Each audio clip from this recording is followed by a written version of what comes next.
Hello. നമ്മുടെ മൃണാൾ ദാസ് വെങ്കലട്ട് വീണ്ടും കേറിയിട്ടുണ്ട്.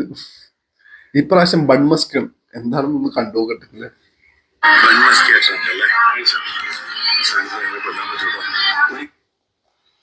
കൊല്ലാൻ പറ്റുമെന്ന് ആരാണ് പറയണത് നോക്ക്. ചക്കപ്പോത്താണ് ഈ പറയണത് കൊല്ലാൻ പറ്റുമെന്ന്. തടി കുറക്ക മൃണാളെ ഒന്നും എന്ത് തടിയാണ്. കഴിഞ്ഞ പ്രാവശ്യം എവിടെ വെച്ച എറണാകുളത്ത് വെച്ച് ഒരു പ്രാവശ്യം കണ്ടിയാ പൊന്നെ എന്ത് തടിയാണെന്നറിയോ. ഹെവ്യം. നമ്മ വീഡിയോ കാണുമ്പോ തന്നെ അറിയാൻ പറ്റുമല്ലോ. മുഖം തന്നെ കണ്ടിട്ടില്ല. പണ്ടത്തെ ഫേസ് ഒന്നും അല്ല ഇപ്പൊ. പണ്ട് പിന്നെയും കുറച്ചും കൂടി ഒരു ഒരു മയത്തിലുള്ള തടിയായിരുന്നു. ഇപ്പൊ നല്ല തടിയാണ്. തടി കൊല്ലുമ്പോഴാണ് ആദ്യം മാർജിനൊക്കെ കൊല്ലണതിന് മുമ്പേ ആ തടിയൊക്കെ ആദ്യം കുറക്കുക, എന്നിട്ട് നാട്ടുകാരെ പഠിപ്പിക്കുക. അല്ലേ? അല്ലേ? നമ്മളൊരു കാര്യം പറയുമ്പോൾ നമ്മളതിന് അതിപ്പോ പറയാൻ അർഹനാണോ ഇല്ല എന്നുള്ളത് നമ്മൾ മനസ്സിലാക്കണ്ടേ എപ്പോഴും. എന്നിട്ടല്ലേ ഒരാളെ ബാക്കിയുള്ളവരെ ഉപദേശിക്കാൻ പാടുള്ളൂ. അല്ലേ?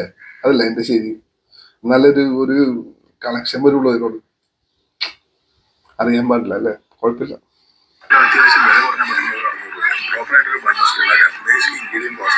എന്റെ പൊന്നി, എന്നിട്ട് തിന്ന സാധനം കണ്ട ഫ്രഞ്ച് ഫ്രൈസ് പിന്നെയും പോയി.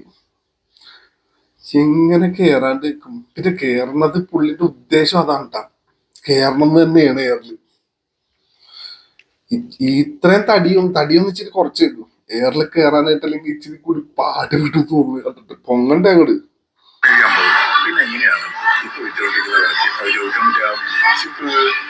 എല്ലാത്തിനും പിന്നെ പുള്ളി കണക്കെടുത്ത് കാണിച്ചു തരും കേട്ടാ. പിന്നെ എങ്ങനെ ഇപ്പൊ അത് വിൽക്കാൻ പറ്റുക? ഇതെങ്ങനെ ചെയ്യാൻ പറ്റുമോ? ഇങ്ങനത്തെ റേറ്റ് കൊടുത്ത് ഇത് വിൽക്കാൻ പറ്റുമോ? പുള്ളിന്റെ കടയിൽ ബിരിയാണി പ്രാവശ്യം കഴിക്കാൻ പറ്റും. കഴിക്കാന്നല്ല, കുറെ പേര് കണ്ടിട്ട് വീഡിയോ ഉണ്ടല്ലോ. നിങ്ങൾ കണ്ടിട്ടുണ്ടാവല്ലോ. 140, 147 അങ്ങനെ എന്തൊക്കെയാണ് ഹാഫ് ബിരിയാണിക്ക് ഫുൾ ചാർജ് ചെയ്യണത്. കൊച്ചിയിലെ അതിനേലും കിട്ടിലും ബിരിയാണി ഫുൾ ബിരിയാണി 150 രൂപക്ക് കിട്ടും. ഇപ്പൊ എനിക്ക് തോന്നുന്നു 10 രൂപ കൂട്ടിയിട്ടുണ്ടെന്ന് തോന്നുന്നു. കുറെ കടകളുണ്ട് കൊച്ചിയിൽ നല്ല ദം ബിരിയാണി, സൂപ്പർ ബീഫ് ബിരിയാണിയും ചിക്കൻ ബിരിയാണിയും 150, 160 രൂപക്കൊക്കെ ഫുൾ ബിരിയാണി കിട്ടണതാണ്. ആ ആളാണ്. എങ്ങനെ കൊടുക്കാൻ പറ്റും എന്ന് ചോദിക്കണം. പച്ചക്ക് പറഞ്ഞാൽ പറ്റിക്കൽ തന്നെയാണ് പുള്ളിന്റെ കടയിൽ. എക്സാക്ട്ലി ഉറപ്പാണ് അത്, യാതൊരു സംശയമില്ലാത്ത കാര്യം. 140 രൂപക്ക് ഹാഫ് ബിരിയാണി കൊടുക്കണം പറഞ്ഞാൽ ഫുൾ ബിരിയാണിക്ക് എത്ര ഉണ്ടാവും അവിടെ? ഫുൾ ബിരിയാണി ഇല്ലാന്ന് തോന്നുന്നു അവിടെ. അല്ലെ? ആ, ഹാഫ് ബിരിയാണി 2 പ്രാവശ്യമായിട്ട് കൊടുത്തു കഴിഞ്ഞാൽ അതിലെ 250 രൂപയിലെ ഒരു ഫുൾ ബിരിയാണി വരുമ്പോ തന്നെ 250 രൂപ ബിരിയാണിക്ക്, ചിക്കൻ ബിരിയാണിക്ക്. എനിക്ക് തോന്നുന്നു കൊച്ചിയിൽ സാധാരണക്കാരുടെ കടയിൽ ഒന്നും ഇല്ലാന്ന് തോന്നുന്നു. ഒരു മാക്സിമം ഒരു 220, 250 അടിയിലെ വരുള്ളൂ എന്ന് എനിക്ക് തോന്നുന്നത് ചിക്കൻ ബിരിയാണിക്ക്. കുറച്ച് നല്ല സ്ഥലത്തും കേട്ടാ, നല്ലൊരു റെസ്റ്റോറന്റിൽ പോയിരുന്ന് കഴിച്ചാൽ, എറണാകുളത്തിലും റെസ്റ്റോറന്റിലും സൂപ്പർ റെസ്റ്റോറന്റിലൊക്കെ പോയിരുന്ന് കഴിച്ചു കഴിഞ്ഞാല് ആ ആള് നമ്മളെ കോസ്റ്റിംഗ് പഠിപ്പിക്കണേ.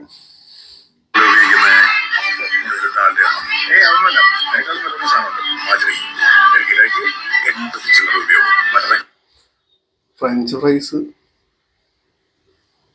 തിന്നണ ചക്കപ്പോത്ത് മാർജറിനെ പറ്റി കുറ്റം പറയുന്നത് നമ്മളോട്.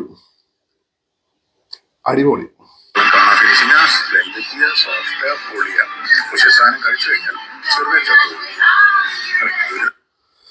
നാളെ തടി കൊല്ലും പറഞ്ഞേ. ഏതൊരു വ്യക്തിയും കേട്ടാ. ഇതിപ്പോ ഫാറ്റ് ഷേമിംഗ് ആണെന്ന് നിങ്ങൾ കരുതൊന്നും വേണ്ട. കരുതിക്കോ, എന്നാലും കുഴപ്പമൊന്നുമില്ല എനിക്ക് പറഞ്ഞേ. പക്ഷെ ഇത് പറയേണ്ട കാര്യമാണ്. തടി നമ്മൾ ആദ്യം കൊല്ലും. അതുകൊണ്ട് ഭക്ഷണം കഴിക്കണ്ടെന്ന് ഒരാളുടെ അടുത്ത് പറയേണ്ട കാര്യമൊന്നുമില്ല. എന്ത് ഭക്ഷണം കഴിക്കുന്നു, എല്ലാവരും എന്റെ അഭിപ്രായത്തിൽ എല്ലാവരും ഇഷ്ടമുള്ള ഭക്ഷണം കഴിക്കണം. എന്നിട്ട് നമ്മൾ എക്സസൈസും ചെയ്യണം അതിൻ്റെ കൂടെ. പിന്നെ അതുകൂടാണ്ട് ഇങ്ങനെ ഔട്ട് ഓഫ് കൺട്രോൾ ആയിട്ടൊന്നും കഴിക്കരുത്. എല്ലാത്തിനും ഒരു ലിമിറ്റ് വെച്ചിട്ട് നമുക്ക് വയറ് ഒരു മീഡിയം ലെവലിൽ നല്ലതാണ് ഫില്ലാവുന്ന രീതിയിൽ കഴിക്കുക. ഇഷ്ടമുള്ള ഭക്ഷണങ്ങളൊക്കെ കഴിക്കുക. ആകെ ഒരു ജീവിതമല്ലേ ഉള്ളൂ. അത് നല്ല ഭക്ഷണം കഴിക്കുക, എന്തൊക്കെയാണ് കഴിക്കാനും കുടിക്കാനും ഉള്ളതൊക്കെ കുടിച്ച് ജീവിക്കുക. അതിന്റെ കൂടെ തന്നെ നമ്മുടെ ഈ കേട്ടുന്ന സാധനങ്ങളൊക്കെ ഒന്ന് ബേൺ ചെയ്ത് കളയാനും കൂടി പറ്റണം. മനസ്സിലായില്ലേ? അതാണ് ഒരു പ്രോപ്പർ ആയിട്ടുള്ള ഒരു, എന്താ പറയാ, ഒരു ഗുഡ് ലൈഫ് സ്റ്റൈല്. ഹെൽത്തി എന്നൊന്നും പറയാൻ പറ്റില്ല, പക്ഷെ എന്നാലും ഒരു ഗുഡ് ലൈഫ് സ്റ്റൈലാണത്.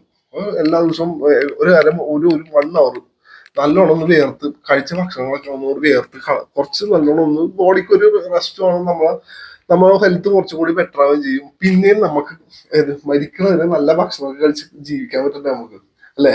അതല്ലേ ഏറ്റവും വലുത്. നമ്മൾ അതും കൂടി ഒന്ന് മനസ്സിലാക്കണം, അല്ലേ? നമ്മൾ തടി ഭയങ്കരമായിട്ട് ഓവറാണ്. തടി വന്നു കഴിഞ്ഞാൽ ഇയാൾക്ക് തന്നെ പണിയാണത്. ആ ആളാണ് നമ്മളെ പഠിപ്പിക്കണം.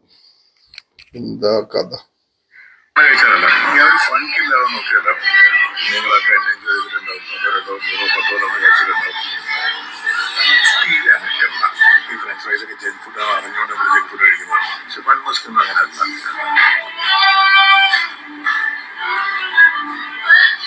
ഫ്രഞ്ച് ഫ്രൈസ് കഴിക്കുന്ന പോലെ കുഴപ്പമില്ല, പക്ഷെ ബൺ മസ്ക് അങ്ങനെയല്ല.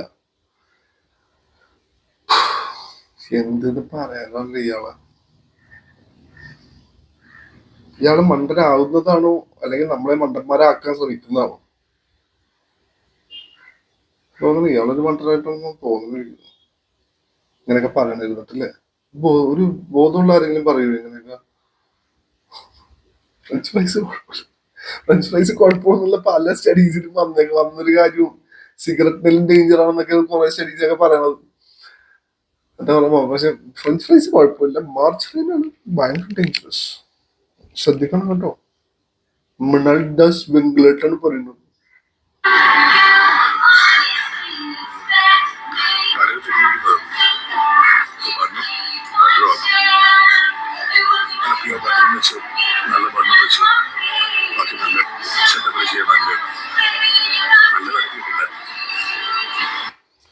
മൃണാളെ വെല്ലോന്റെ കൊച്ചിന്റെ വാപ്പ അവൻ നിക്കണ എന്തിനാണ് മൃണാളെ? അവനവന്റെ കാര്യം നോക്കി നടന്നപ്പോ ഒരു മൃണാള് അല്ലേ? മൃണാളുടെ കടയിൽ ഉണ്ടാക്ക്, ഏറ്റവും നല്ല ക്വാളിറ്റിയിൽ നല്ല ഇതിൽ വെച്ചിട്ട് കാണിച്ചു കൊടുക്കുക. എന്നിട്ട് വന്നവര് വന്ന് കഴിക്കട്ടെ. അവര് ബാക്കിയുള്ളവർ ഇങ്ങനെ ജീവിക്കുന്നു. ഇത് കണ്ടപ്പോഴത്തേക്കും ഇതിന്റെ കൂടെ തന്നെ മറ്റേ ചായക്കപ്പൽ തുറക്കില്ലേ, അവര് അപ്പൊ തന്നെ വീഡിയോ ഇട്ടിട്ടുണ്ടായിരുന്നു. കണ്ടില്ലേ? എന്ത് ജെന്യൂൻ ആയിട്ടാണ്. വലിയ പ്രോഫിറ്റ് ഒന്നും എടുക്കണമെന്നില്ല അവര്. മൃണാളിന് അത് ചെയ്യാൻ പറ്റൂല. കാരണം മൃണാളിന് പ്രോഫിറ്റ് വേണം, നല്ല രീതിയിൽ വേണം. അതിൽ തെറ്റൊന്നുമില്ല മൃണാളെ. കാരണം എന്ന് വെച്ച് കഴിഞ്ഞാല് ഒരു ഓർഗനൈസേഷൻ റൺ ചെയ്ത് പോകുന്നുണ്ടെങ്കിൽ പ്രോഫിറ്റ് എന്ന് പറഞ്ഞ സാധനം വേണം. ഇല്ലാണ്ട് അധികം നാള് റൺ ചെയ്യാൻ പറ്റൂല. അപ്പൊ ഇവരെ പോലത്തുള്ള സാധാരണക്കാരെങ്ങനെ ജീവിക്കുന്നത്? അവർക്ക് അധികം പ്രോഫിറ്റ്, അവർക്ക് വലിയ ഇൻഫ്രാസ്ട്രക്ചറും കാര്യങ്ങളൊക്കെ ചിലപ്പോൾ കുറവായിരിക്കും. അപ്പൊ അതിനനുസരിച്ചിട്ടുള്ള പ്രോഫിറ്റ് അവർക്ക് മതി. അതിൽ നിന്ന് അവര് ബിസിനസ് ഗ്രോ ചെയ്ത് വരുമ്പോ അവരത് അതിന്റെ റേറ്റ് കൂട്ടേണ്ടി വരും. അവർക്ക് ക്വാളിറ്റിയിൽ ചെയ്യുമ്പോൾ അതിനനുസരിച്ചിട്ട് അവർ ഗ്രാജുവലി അവര് ഇവൻച്വലി നമ്മ റേറ്റ് കൂട്ടിയേ പറ്റുള്ളൂ. കാരണം എന്ന് വെച്ചാൽ ഇൻഫ്രാസ്ട്രക്ചറും കാര്യങ്ങളൊക്കെ വരുമ്പോഴത്തേക്കും നമുക്കത് വേണ്ടേ. അല്ലാണ്ട് മൃണാളിനെ പോലെ ആദ്യം തന്നെ ഒരു ചെറിയ ഒരു മീഡിയം ലെവലിലുള്ള സെറ്റപ്പ് ഉണ്ടാക്കിയിട്ട് 150 രൂപക്ക് ബിരിയാണി, ഹാഫ് ബിരിയാണി കൊടുക്കണ പരിപാടി അതൊക്കെ ഉണ്ടായിപ്പല്ലേ മൃണാള്. എന്നിട്ടാണ് മൃണാള് ഇതിനെപ്പറ്റി പറയണ, ബ്രാൻഡ് മസ്കിനെ പറ്റി.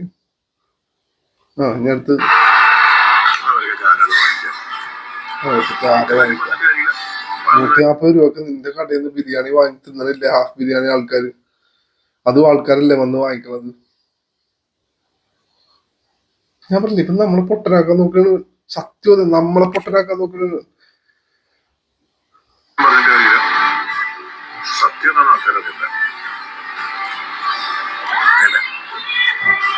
വേണം, അതുകൊണ്ടാണ് നമ്മൾ ഈ പറയണത്. മനസ്സിലായില്ലേ? അല്ലെങ്കിൽ പിന്നെ സത്യം നീ പറഞ്ഞ മാത്രം സത്യമായി പോവില്ലേ? നമ്മളൊക്കെ പറഞ്ഞ പൊട്ടന്മാരായി പോവില്ലേ നമ്മൾ കണ്ടുകൊണ്ടിരിക്കുന്ന ആൾക്കാർ? അങ്ങനെയല്ലല്ലോ. 150 രൂപക്ക് ഹാഫ് ബിരിയാണി കൊടുക്കണ ഇവനാണ് സത്യം പറയാൻ നടക്കുന്നത്. വിശ്വസിക്കല്ലേ ഏട്ടാ മക്കളെ. രോഗ കയറാൻ പറ്റുന്നതാണ് ചക്കപ്പോത്ത്.